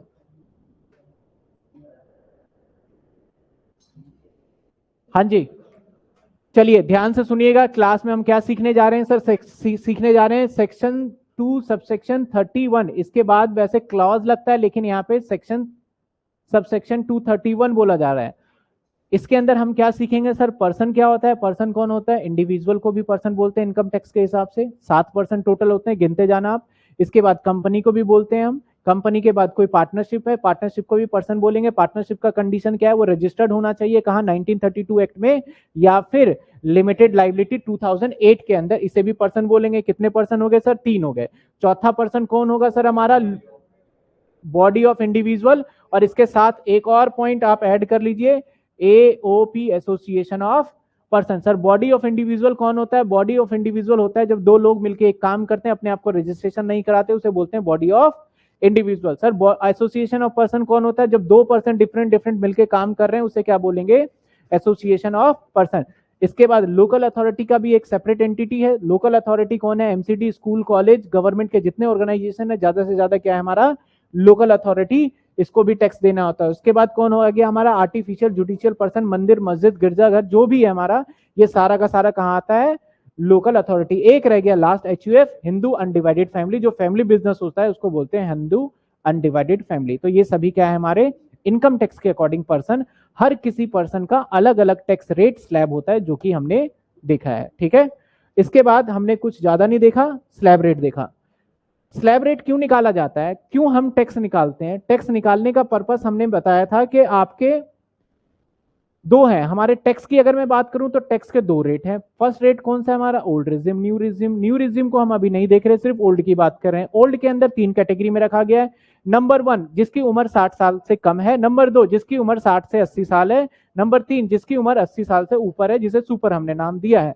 इसके बाद देखा जाए तो पहला पॉइंट क्या है सर? पहला पॉइंट वो है हमारा जिसकी इनकम 2.5 लाख रुपए है, उसको कोई टैक्स नहीं देना। 2.5 से 5 के बीच में कितना टैक्स देना है?